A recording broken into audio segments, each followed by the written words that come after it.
অনাথ ইনা আর তার retired police chief uncle একসাথে থাকে।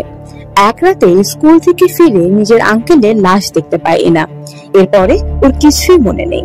পুলিশ ইনভেস্টিগেশন করে একটা পাজলের টুকরো ছাড়া কিছুই খুঁজে পায় না। সবাই ইনাকে নির্দোষ ভাবলেও শব্দ জয়েন করা ডিটেকটিভ কিম ইনাকেই সন্দেহ করে, কিন্তু কোনো প্রমাণ না পাওয়ায় ইনাকে ছেড়ে দিতে বাধ্য হয়। কিন্তু গল্পের টুইস্ট আসে তখনই যখন 10 বছর পরে আবারও একইভাবে একটার পর একটা খুন হতে থাকে, আর প্রত্যেকটা খুনের পরেই ইনা একটা করে পাজলের পিস পায়। যেন কেউ ইচ্ছা করেই ইনাকে এই সব খুনের সাথে জড়াচ্ছে। কিন্তু কেন? নাকি ইনাই আসল খুনি? বলছিলাম সদ্য রিলিজ প্রাপ্ত কোরিয়ান সাসপেন্স থ্রিলার 9 পাজলের গল্প, যে এই বছরের এখন পর্যন্ত হাইয়েস্ট র্যাঙ্কিং এ রয়েছে। তাহলে কথা না বাড়িয়ে গল্প শুরু করা যাক। সিরিজের শুরুতেই ইনা স্কুল থেকে বাসায় আসে। বৃষ্টির রাতে অন্ধকার রুমে ঢুকেই নিজের আঙ্কেলকে ডাকতে থাকে। একবার সামনে গেলেই ওর পায়ের নিচে একটা পাজলের টুকরো পায়। ও পাজলটিতে আঁকানো ছবির অর্থ না বুঝে সেদিকে তাকিয়ে থাকে। হঠাৎ ওর পায়ের নিচে তরল কিছু টের পেলে ওর সামনে তাকিয়ে ওর আঙ্কেলের মৃত শরীর দেখে, যেখান থেকে রক্ত চুইয়ে ওর পা ভিজে যায়। ঘটনার আকস্মিকতায় ইনা স্তম্ভিত হয়ে দাঁড়িয়ে থাকে। কিছুক্ষণ পরে পুলিশরা ঘটনাস্থলে পৌঁছালে ইনাকে উদ্ধার করে। সারা শহরে এই খবরে হইচই পড়ে যায়, এমনকি পুলিশ ডিপার্টমেন্টেও হুলস্থুল অবস্থা। আর হবে নাই বা কেন, ইনার আঙ্কেল ছিলেন একজন পুলিশের অনেক বড় চিফ। কাজেই ইনার আঙ্কেলের পরিচিত সব অফিসাররা ইনাকে চেনে, এমনকি ইনাকে সবাই আদর করে। কেউ সন্দেহ করে না যে ইনা এমন কোনো কাজ করতে পারে। কিন্তু ডিটেকটিভ কিম ইনাকে সন্দেহ করতে থাকে, কারণ ইনার ভাষ্য মতে ওর আঙ্কেলের ডেড বডি দেখার পর থেকে ওর আর কিছুই মনে নেই। কিম ইনার বিরুদ্ধে কোনো শক্ত এভিডেন্স না পাওয়ায় সেবারের মতো ইনাকে ছেড়ে দিতে বাধ্য হয়। কিন্তু ছাড়া পাওয়ার পরে ইনা বাসা থেকে পাজলের পিসটা এনে কিমের হাতে দিয়ে দেয় আর জানায় এই একটা জিনিসই ও ওর আঙ্কেলের ডেড বডি পাশ পেয়েছিল। কিম পাজলটিতে আঁকানো ছবির কোনো অর্থ বের করতে পারে না, আর কেসটি চিরতরে এভাবেই আনসলভড রয়ে যায়। এরপরে গল্প চলে আসে ঠিক 10 বছর পরে। ডিটেকটিভ কিম এখন ডিপার্টমেন্টের অন্যতম ঘাটতারা একজন অফিসারে পরিণত হয়েছে। কোনো কেস হাতে আসলেই সে যেন তেন প্রকারে সেই কেস সলভ করে ছাড়ে। ক্যারিয়ারে একমাত্র ইনার আঙ্কেলের কেস বাদে আজ অব্দি তার কোনো কিছুই আনসলভ নেই। আর ইনা এখন অনেক বড় হয়ে গেছে। ক্রাইম প্রোফাইলার হিসেবে পুলিশে জয়েন করেছে ইনা। ডেড এন্ডের কেসেও নিমিষে সলভ করে দেয় না। তুখোর প্রোফাইলার যাকে বলে। কিন্তু পার্সোনালিটি পরিবর্তন হয়েছে খুব। আঙ্কেলের মৃত্যুর পর থেকেই রেগুলার সাইকিয়াট্রিস্টের কাছে যেতে হয় ইনাকে, কারণ প্রতি রাতেই ও সেই রাতে দুঃস্বপ্ন দেখে। গত 10 বছরে একটা দিনও ওই বাসায় শান্তিতে ঘুমাতে পারেনি ইনা। কিন্তু নিজের মৃত্যুরও ভয় নেই, সাথে সে এক টুকরো পাজলের পিস, যার পিছে এখনো উত্তর খুঁজে বেড়ায় ইনা। ডিটেকটিভ কিমের সাথে প্রায় দেখা করে ইনা, আর বারবার ডিটেকটিভ কিমকে মনে করিয়ে দেয় যে ওর আঙ্কেলের খুনিকে কিম এখনো ধরতে পারেনি। এর মধ্যেই ইনার আঙ্কেলের মৃত্যুবার্ষিকী আসলে তার কলিগরা তাকে শ্রদ্ধা জানাতে মেমোরিয়ালে যায়।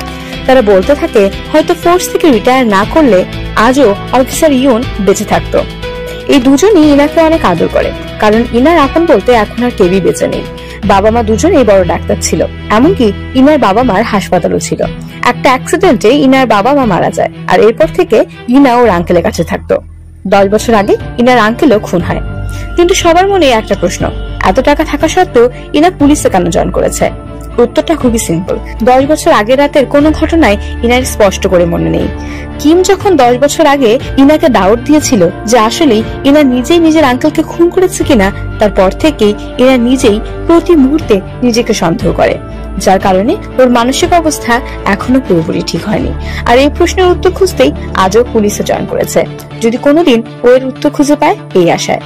অন্যদিকে সে রাতেই কিম তার কমান্ডার, পুলিশ চিফ আর টিম হেড জং হোকে ট্রিট দেয়, কারণ অনেকদিন পরে টিম কমান্ডার এই এলাকায় আবারও বদলি হয়ে এসেছেন। এমনকি বাকি সবার র্যাঙ্কেরও পদোন্নতি হয়েছে। এরপরে সবাই এখান থেকে যে যার মতো কাজে চলে গেলেও কিম 10 বছর আগে সেই খুনের কথা মনে করে, আর ইনাদের বাসার গলির সামনে দাঁড়িয়ে থাকে। ইনা সেই রাতে কিভাবে স্কুল থেকে বাসে ফিরে বাসায় এসেছিল এসব কিছু কল্পনা করতে করতেই ওই সে ইনার বাসার সামনে দাঁড়িয়ে থাকে। ইনার বাসার কেয়ারটেকার ওর এভাবে দাঁড়িয়ে থাকা দেখে ওকে স্টকার মনে করে পুলিশকে কল দেয়। পেট্রোল পুলিশরা আসলে কিম সরি বলে চলে যায়। পেট্রোল পুলিশরা ফেরত যাওয়ার সময় ওদের পাশ থেকে একটা লাল গাড়ি সিগন্যাল ব্রেক করে চলে যায়। অফিসার নাম গাড়িটিকে ফলো করতে চাইলেও নিজের টিমমেট বাইরে থাকায় এবারের মতো ছেড়ে দেয়। কে জানতো এটাই তার অন্যতম ভুল হবে। অফিস করে রাতে ইনা বাসায় এসে পৌঁছালে ওর কাছে একটা পার্সেল আসে। পার্সেল খুলেই ইনা পায় আরো একটা পাজেলের পিস।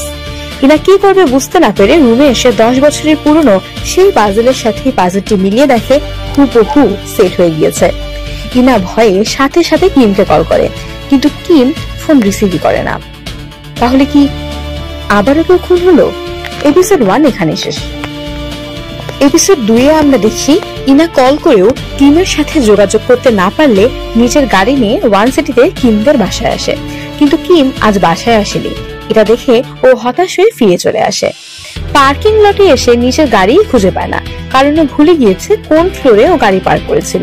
মাঝে মধ্যে ইনা অনেক কিছু ভুলে যায়। হঠাৎ খুঁজতে খুঁজতে একটা লাল গাড়ি দেখে নিজের গাড়ি ভেবে চেক করতে গেলে ইনা চমকে ওঠে, কারণ গাড়ির ভিতরে একজন মহিলার লাশ। ইনা দ্রুত পুলিশকে কল করে ডাকে।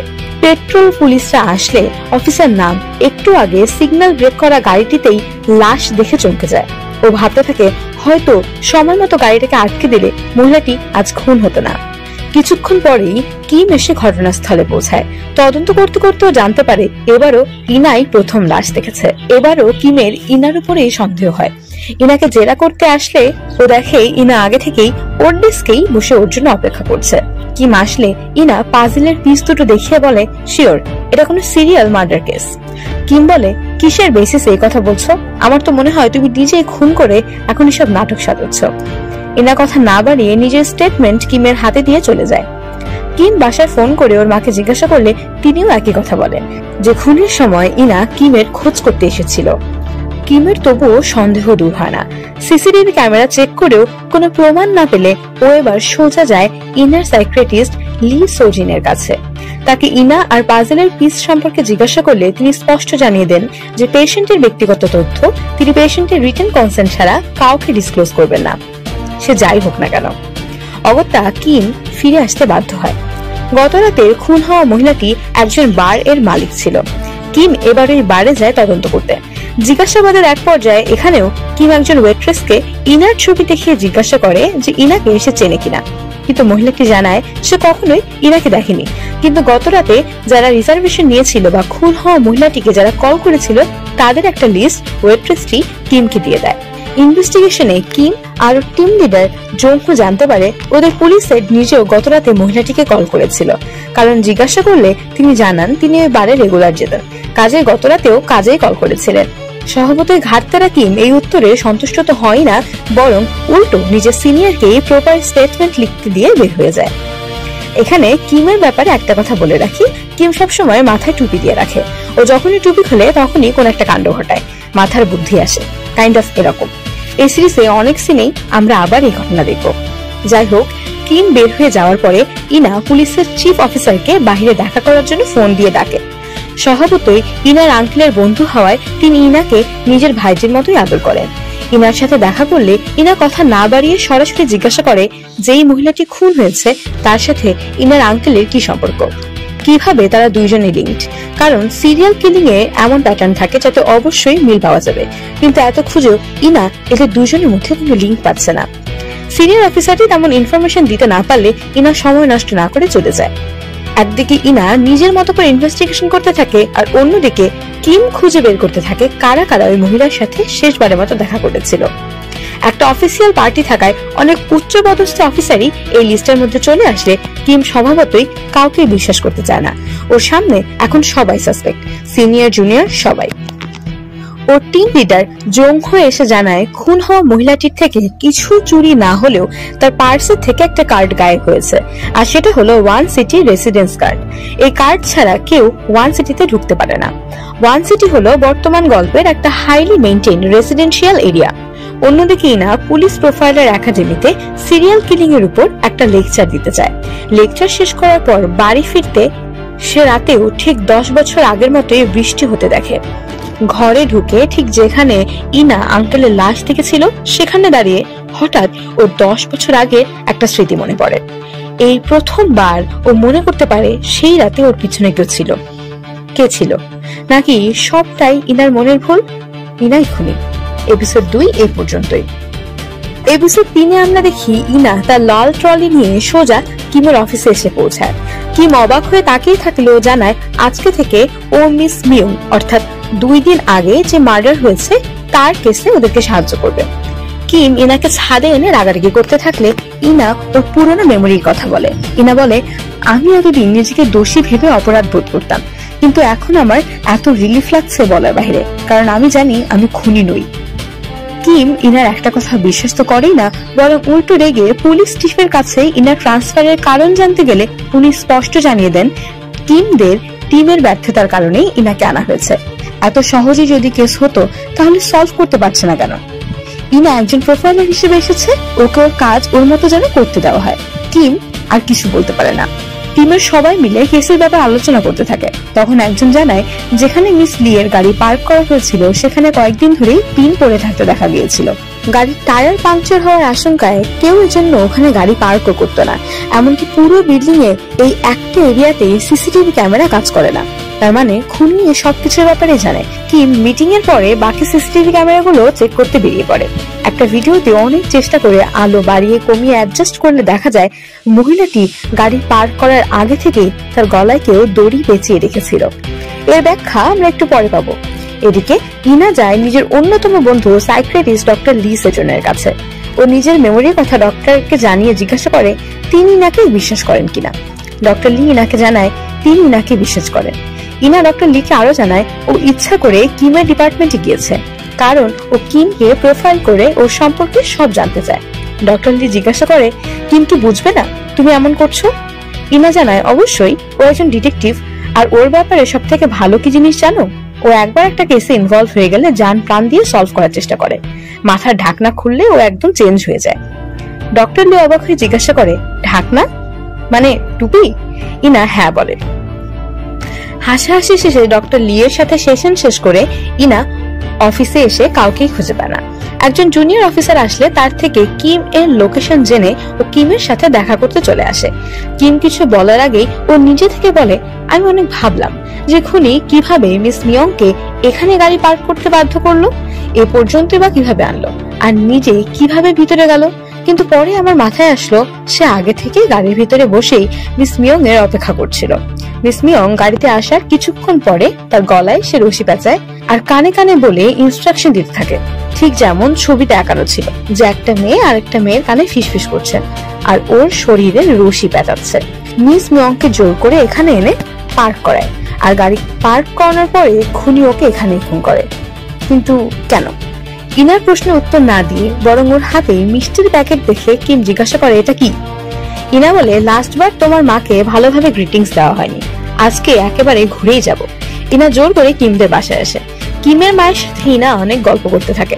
ইনা কিমের মাকে কিমের বন্ধু বান্ধব গার্লফ্রেন্ড এসব ব্যক্তিগত ব্যাপারে জিজ্ঞাসা করতে থাকলে কিম ওর মাকে বলে ইনা আমাকে প্রোফাইল করছে, ওকে কিচ্ছু বলো না তো। কিন্তু কিমের মা প্রোফাইলিং এর কথা শুনে আরো ইন্টারেস্ট নিয়ে ইনার প্রশ্নের উত্তর দিতে থাকে। তিনি বলেন তুমি ওর দ্বিতীয় বন্ধু যে বাসায় এসেছো, এর আগেও একজনকেও এনেছিল আমার হাতের কারি খাওয়াতে। আমার ছেলে একবার কারো হাত ধরলে তাকে ছাড়ে না। কিম এসব শুনে বিরক্ত হয়ে উঠে গেলে ইনাও ওর পিছে পিছে যায় আর কিমকে কারি কিম নামে ডাকতে থাকে আর নিজের হাত বাড়িয়ে দেয়। ও বলে আমি জানি খুনি আমার খুব পরিচিত, আর এই কারণেই ও আমাকে পাজেলের পিস পাঠায়। আমার এই মুহূর্তে কাউকে বিশ্বাস করা খুব প্রয়োজন কারি কিম। তুমি আমাকে ভালো করে চিনো আর আমি তোমাকে বিশ্বাস করতে চাই, আর এই জন্যই আমি তোমাকে প্রোফাইলিং করেছি। আমি এখন শিওর তুমি খুনি নাও। তোমার যদি এখন আমাকে নিয়ে সন্দেহ থাকে তাহলে তুমি আমার প্রোফাইলিং করতে পারো। একথা বলেই ইনা চলে যায়। রাতে বাসায় গিয়ে ইনা দুটি মার্ডার কেস মিলিয়ে প্রোফাইলিং এর রিপোর্ট তৈরি করে সকালে পেশ করে। এমনকি ও পাজল পিস ছাড়াও আরো বেশ কয়েকটা ফ্যাক্ট, কমন ফ্যাক্টর সবাইকে দেখিয়ে বোঝানোর চেষ্টাও করে। কিন্তু ও রিপোর্ট পড়ে মোটামুটি চিফ থেকে শুরু করে সবাই রেগে গিয়েছে।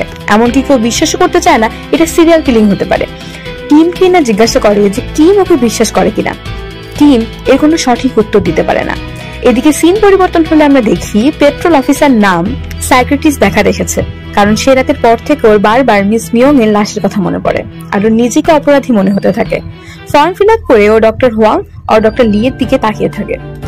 এদিকে কিমরা কেসে কোনো লিড পাচ্ছে না দেখে ওরা সিদ্ধান্ত নেয় এবার ওরা মিস মিয়ং এর ব্যাপারে তদন্ত করবে, যে মিস মিয়ং কেমন মানুষ ছিল। কারণ সিরিয়াল কিলিং কেস হোক বা না হোক, তার খুনের প্যাটার্ন দেখে স্পষ্ট বোঝা যাচ্ছিল কেউ অনেক রাগ থেকে তাকে খুন করেছে। কিম মিস মিয়ং এর বাবার সাথে দেখা করার উদ্দেশ্যে গাড়িতে উঠলে ইনাও জোর করতে থাকে সাথে যাওয়ার জন্য। না পেরে কিম ওকে সাথে নিয়ে যায়। মিস মিয়ং এর বাসায় গিয়ে ওরা জানতে পারে তার বাবা হাসপাতালে ভর্তি। হাসপাতালে গেলে কিমকে নার্স জানায় মিয়ং এর বাবার ডিমেনশিয়া রোগ আছে, অর্থাৎ তার কিছুই মনে থাকে না, এমনকি সে কারোর সাথে কথাও বলে না। কিম মিয়ং এর বাবার সাথে কথা বলতে কেবিনে ঢুকলেও ইনা কি একটা ভেবে স্কুলে পড়ুয়া একটা মেয়ের কাছে যায়। কিম এসে ইয়ং এর বাবাকে বিভিন্ন প্রশ্ন জিজ্ঞাসা করলেও ভদ্রলোক কোনো উত্তর দিতেন না। না পেরে কিম গুগলে সার্চ করতে থাকে যে কিভাবে একজন পেশেন্টের সাথে কমিউনিকেট করতে হয়। এর মধ্যেই ইনা এসে ভদ্রলোককে বাবা বলে ডাক দেয়। কিম তাকিয়ে দেখে ইনা ওই বাচ্চা মেয়েটার স্কুল ড্রেস পরে মিডল স্কুলের একজন স্টুডেন্ট সেজেছে। ইনা এগিয়ে গিয়ে লোকটিকে বলে, বাবা আমি মিয়ং, কেমন আছো তুমি? কিম ইনাকে বলতে থাকে, এভাবে লাভ নেই না, কি করছো? এর মধ্যে লোকটি কথার উত্তর দিয়ে ওঠে। যারা বোঝেননি তাদের জন্য বলি, সিম্পলি লোকটি এখানে ডিমেনশিয়া পেশেন্ট, কাজেই তার অনেক কিছুই মনে নেই, কিন্তু পুরনো কিছু কিছু স্মৃতি তার মনে আছে। আচ্ছা, মেয়ের চেহারা হুবহু মনে না থাকলেও ইনাকে স্কুল ড্রেসে দেখে মেয়ের সাথে মিল থাকায় সে ইনাকে নিজের মেয়ে মনে করে কথা বলতে শুরু করেছে। ইনার স্কিল দেখে কিমের কিছু বলার ভাষা থাকে না, ও হা করে তাকিয়ে দেখতে থাকে। এদিকে কথা বলতে বলতে ইনা লোকটার থেকে জানতে পারে মিয়ং এর একটা বয়ফ্রেন্ড ছিল, যাকে ওর বাবা পছন্দ করতো না। এদিকে আবার কিম নার্সের থেকে মিয়ং এর একজন কাজিনের অ্যাড্রেস নিয়ে তাদের সাথে দেখা করে সে একই তথ্য জানতে পারে যে মিয়ং এর কোন একটা বয়ফ্রেন্ড ছিল যার সাথে মিয়ং বিয়ে করতে চেয়েছিল, কিন্তু এরপরে তারা আর কিছুই জানে না। কিম মিয়ং এর বাড়ি সার্চ করতে এসে দেখে ইনা অলরেডি এখানে এসে উপস্থিত। অনেক খুঁজে ওরা একটা ছবি পায়। লোকটির ঘাড়ের অদ্ভুত ট্যাটু আর ছবি ছাড়া আপাতত এখন ওদের কাছে আর কিছুই নেই। লোকটাকে খুঁজতে পুলিশ লেগে পড়ে। কিম মিয়ং এর বাড়ির ওয়েট্রেসকে লোকটির ছবি পাঠালে এতক্ষণে মেয়েরা চিনতে পারে আর জানায় লোকটা ওদের বাড়ি এসেছিল আর সব থেকে দামি ড্রিঙ্কস নিয়ে অনেক ঝামেলাও করেছিল। সে বারবার বলছিল একটা অ্যাপার্টমেন্টের কথা, যে অ্যাপার্টমেন্ট নাকি তারও পাওয়ার কথা, কিন্তু সেবার মিয়ং কোনো কথা বাড়ায়নি। সে সিম্পলি লোকটাকে কথা বলতে দিয়েছে, কিন্তু যাওয়ার আগে লোকটা একটা কার্ড দিয়ে তারপরে গিয়েছিল। ওয়েট্রেস কিমকে সে কার্ডটা দিলে আমরা দেখি লোকটার নাম চই সিমক।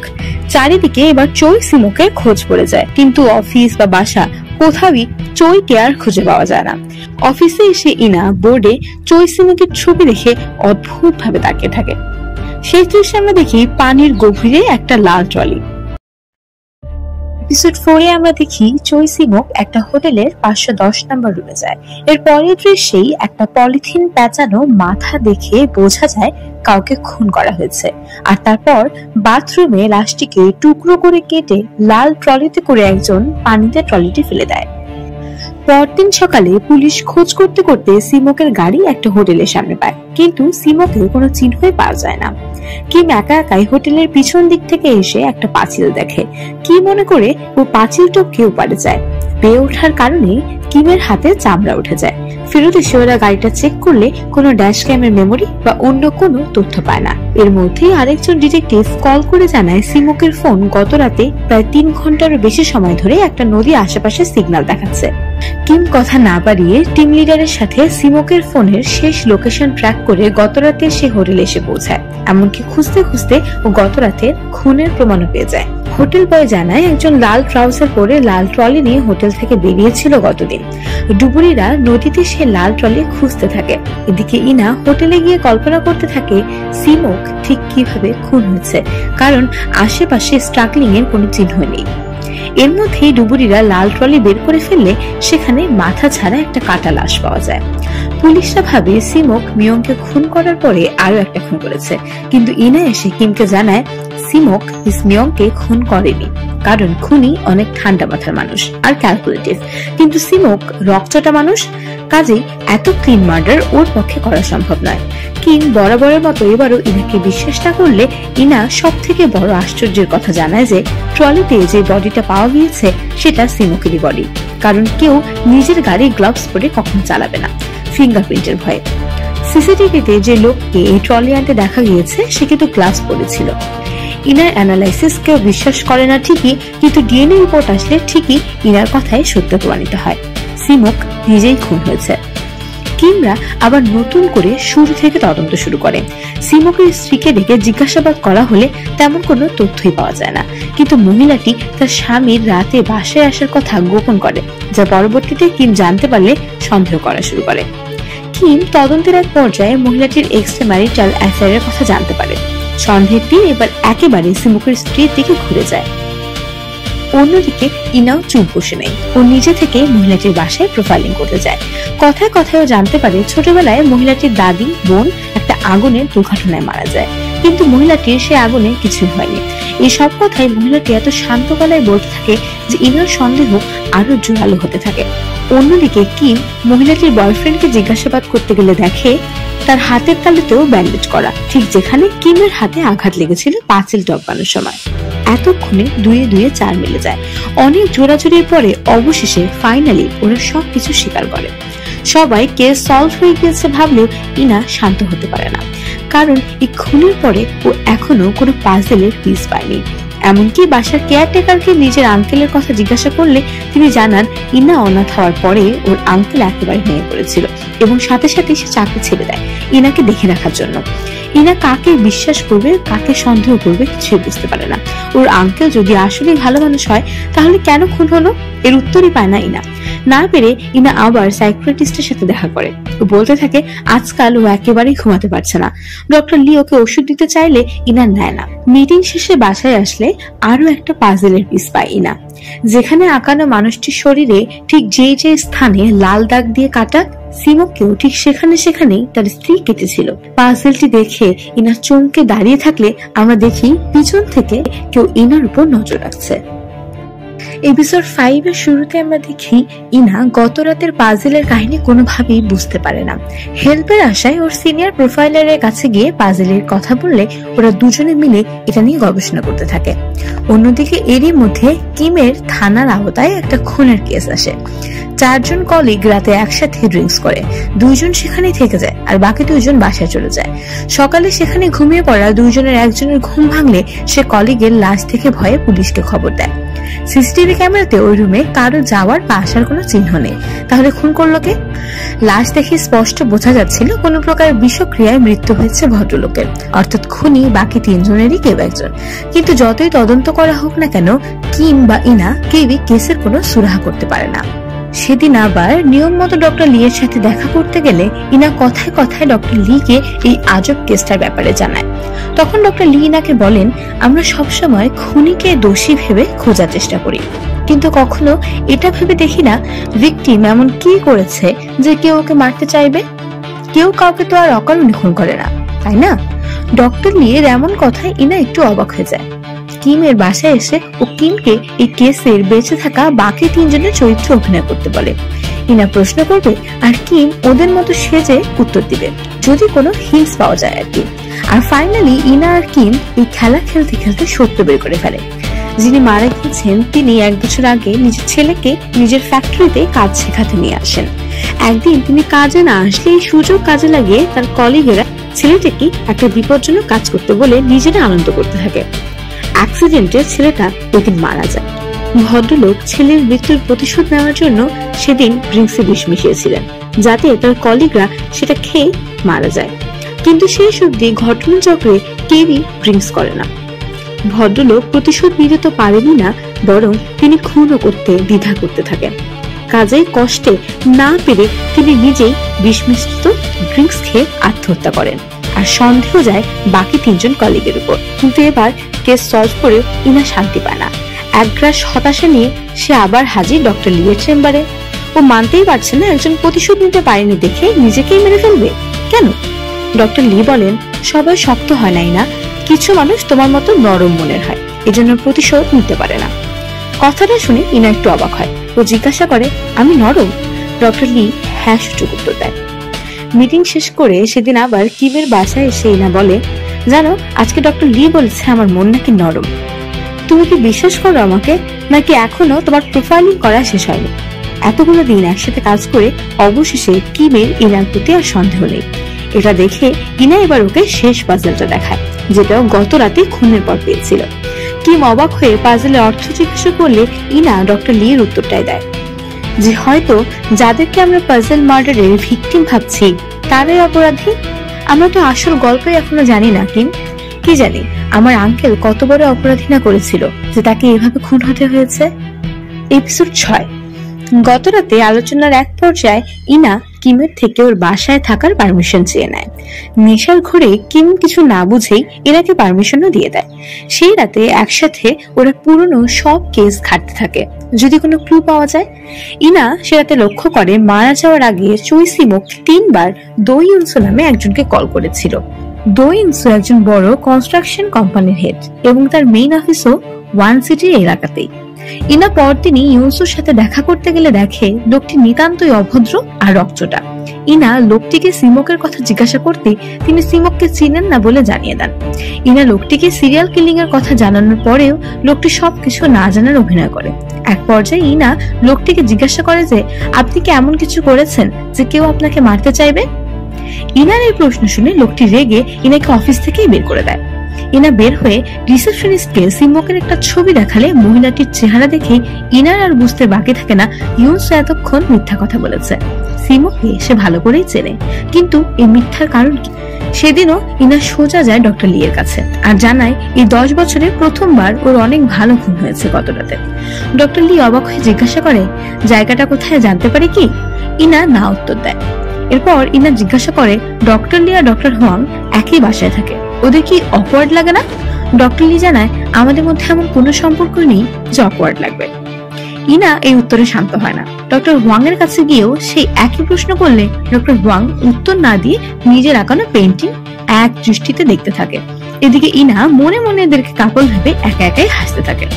এরপর কিমের বাসায় এসে ইনা নিজের পছন্দ মতো জিনিস দিয়ে রুম সাজাতে থাকে। কিম প্রথমে কিছু বুঝতে না পারলেও গত রাতে ইনাকে থাকার পারমিশন দেওয়ার কথা মনে পড়লে আর কিছুই বলতে পারে না। ওদের কথার মধ্যেই খবর আসে দো ইউনসো খুন হয়েছে।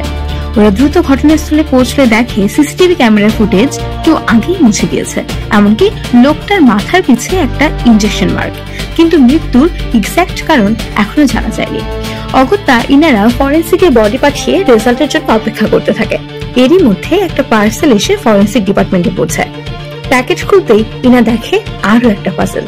ইনা কিম দুজনেই অবাক যে ইনার লোকেশন খুনি জানলো কিভাবে, কিন্তু ওদের আরো অবাক করে দিয়ে একটু পরেই ফরেন্সিক ডক্টর এসে জানায় দো ইউনসোর মৃত্যু ইনসুলিনের ওভারডোজের কারণে হয়েছে। অর্থাৎ এই ব্যাপারটি স্পষ্ট যে খুনি ওদের আশেপাশেরই কোনো একজন এক্সপার্ট ঠান্ডা মাথার মানুষ। কিন্তু কে? এসব কিছু ভাবতে ভাবতে কিমকে কিছু না বলে ইনা হঠাৎ গাড়ি থেকে নেমে যায়। কিম ইনাকে বকা দিলে ইনা মজা করে বলে আমার জন্য টেনশন করছো? ভয় নেই, খুনি আমাকে মারবে না, কারণ আমি মরে গেলে ও পাজল পাঠাবে কার কাছে? এখনো যে পাজলের পিস বাকি আছে। এদিকে ইনা চলে গেলে কিম টিম লিডারের সাথে দেখা করে কেসের ব্যাপারে কথা বলে। তখন টিম লিডার জিজ্ঞাসা করে তুমি কি নাকি ডেট করছো? আজকাল প্রায় সবসময় তোমরা একসাথে ঘোরো। প্রশ্নের আকস্মিকতায় কিম কোনো উত্তর না পেয়ে হাসতে থাকে আর বলে আগে সব শেষ হোক তারপর বলবো। ওরা দুজন কনস্ট্রাকশন সাইটে যে জানতে পারে আসলে সিমোকের সাথে ইউনসোর কোন একটা কানেকশন ছিল, আর কোন একটা কারণে সিমোক বিভিন্ন সময় ইউনসোর থেকে বিভিন্ন জিনিস দাবি করে নিত। অথচ এত রকচটা মানুষ হওয়া সত্ত্বেও ইউনসো সিমোকের সব কিছু মেনে নিত, যেন সিমোক ইউনসোর ব্যাপারে গোপন বড় কিছু একটা জানে। অন্যদিকে ইনা রিসার্চ করে করে পাজলের পার্কটির মতো হুবহু একটা পার্ক খুঁজে পায়, কিন্তু জিজ্ঞাসাবাদ করেও কোনো ক্লু পায় না। রাতে কিম বাসায় আসলে ইনা সব ছবি দেখিয়ে কিমকে পার্কের ব্যাপারটা জানায়। দুজনেই বেশ চিন্তিত হয়ে পড়ে, কারণ ঘটনা সলভ না হয়ে বরং আরো পেঁচিয়ে যাচ্ছে। পরদিন সকালে কিম অফিসে গিয়ে গত দিনের ক্রাইম সিনের সব জিনিসের হিসাব মেলাতে থাকলে ওর জুনিয়র এসে বলে স্যার এখানে তো আরো একটা রুমাল ছিল। কিম অবাক হয়ে জিজ্ঞাসা করে তুমি শিওর? জুনিয়রটি আবার জানায় সে একদম শিওর ক্রাইম সিনে একটা রুমালও ছিল, যেটা এখন এই বক্সে নেই। তার মানে শিওর কিম এই রুমাল সরিয়ে ফেলেছে। কিম ও টিম লিডারকে এই কথা জানালে সে নিজেও এই কথা শুনে চিন্তায় পড়ে যায়। সে রাতে ইনা কিমকে মেসেজ করে একটা লোকেশন দেয় আর একটা পাসওয়ার্ড পাঠায়। কিম দেখে এটা খুন হওয়া মিস বিয়ং এর ফ্ল্যাট। ফ্ল্যাটে ঢুকে ও ইনাকে কিছু বলতেই যাবে তখন ইনা জানায় এই ফ্ল্যাটটাই সবার মৃত্যুর কারণ। কিম কিছু বুঝতে না পারলে ইনা ডকুমেন্ট বের করে দেখিয়ে বলে এই ফ্ল্যাট আগে মিস বিয়ং এর ছিল, আর তার আগে চই সিমোকের, আর তার আগে কার ছিল জানো? দো ইউনসোর। আর এই জমিটা কার এটা জানো? আমার আঙ্কেল। টিম হতভম্ব হয়ে যায়। কি ঘটেছিল এই ফ্ল্যাটে, কি ভাই রহস্য, সবই জানবো পরের পর্বে। Till then happy watching, bye bye everyone.